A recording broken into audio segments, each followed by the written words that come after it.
Welcome to the morning after week 12 edition here in the CFFL Legends League. We're getting close to playoff time. The next couple weeks I will try and do a show each week, hopefully. Definitely be able to do one next week, I think. And then after that, we'll do a playoff preview next week. Week after that, probably like all fantasy team, then fantasy honors after that. And then I think that'll be Super Bowl time, so it'll be close. Anyway, we'll get to the action that was this past week in the CFFL to start. First of all, we had a big game between the Cardinals and the Horn Dogs. Horn Dogs win would have kept their chance alive for a first-round bye. They were unfortunately not able to win for their sake. They fall to 8-4 and will be locked in either the 4 or 5 spot. Another big game, too, saw the LBM take on the Bucks. Both teams pretty much locked up LBM as a bye. The Bucks will be in the 4-5 matchup. Bucks win 99-84.5. Bucks right now looking as good as any team in the league. Melvin Gordon injury notwithstanding. A big game for the Bruisers. They took down the Badgers 59-54. Minotaurs take down the Gargoyles 79.5-56.5. Those two matchups did eliminate Team Price is Right. Even with a victory, they take down the Dingoes 81-40.5. And in a battle of wait till next year, the In Rodgers We Trust took down Garbagemen 63-53.5. In the Legends League, big game. The Horn Dogs needed a win to have a shot at the number 1 seed and a first-round bye. They did win, take down the Maulers 75-64. Another big game. Dragons needed a win to have a shot at the first-round bye against the Cardinals. They did not. They were not able to pull it off. They fall 84.5-70.5. The Donkeys kept their late season roll going. They take down the Kong 70-49.5. Unfortunately, the Donkeys, it's a little too late, but it's been a good run at the end here. Sasquatches needed the win to move back into first place in their division. They get it, 57-46. Even without Gurley and Robert Woods, the Sasquatches were able to win, and pretty much without Rodgers, the way he played this week, fantasy-wise anyway. In a battle of the brothers, they both move to 5-7 as the Bullets take down the Bombers 80-61.5, keeping their playoff hopes alive. And the Gunslingers also keep their playoff hopes alive, which would have been much better had the Gunslingers not fallen asleep at the wheel last week and left a bye week player in. They did take down the Woodies 83-73. Playoff picture as it stands, the CFFL is set in who is in. The 3-6 matchup, the Minotaurs will take on the Bruisers this week. Winner gets 3, loser gets 6. They'll play each other next week in the first round of the playoffs, but the winner will get a half point home court advantage, home field advantage, I guess. 4-5 could go either way yet. Bucks need a win to lock up the 4. Horn Dogs need a win and the Bucks lost to take over the 4 spot, and 1 and 2 is still up for grabs between the Cardinals and Team LBM.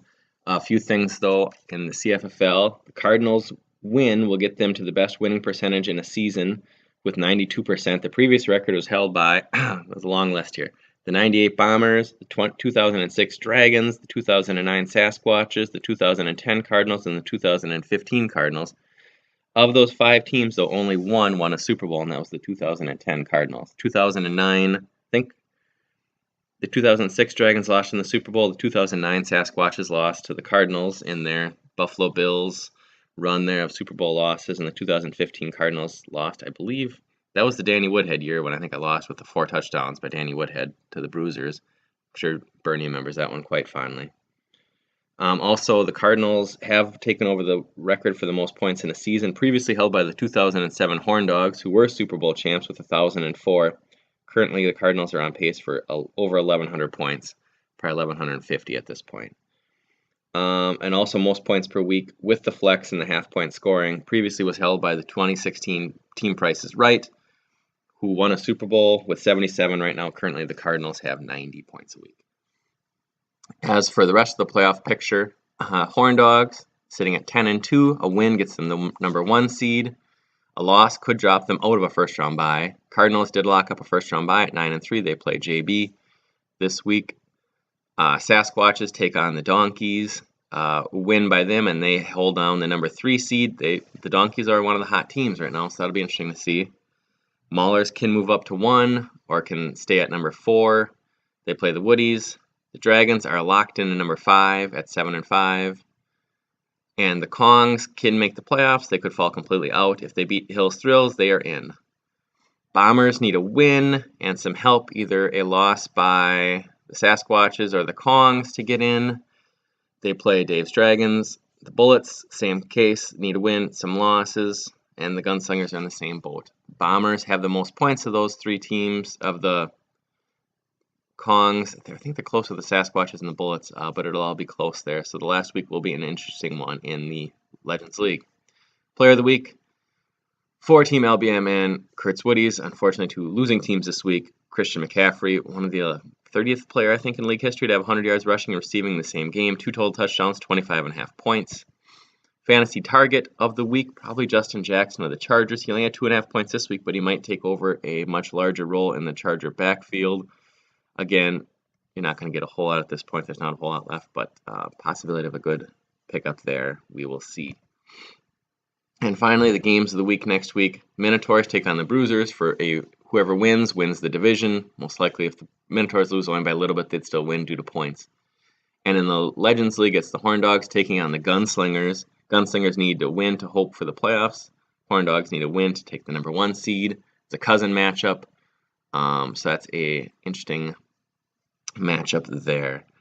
And also Legends League.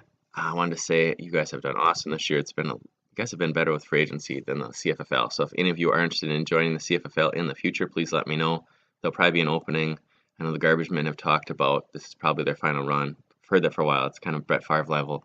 But I think this might be the end of it for him. And you never know what happens there. So if you guys are interested, please let me know. We'd like to have you in the CFFL in the future. So best of luck to everyone this week. And thank you for tuning in last week of the regular season this week. So thank you.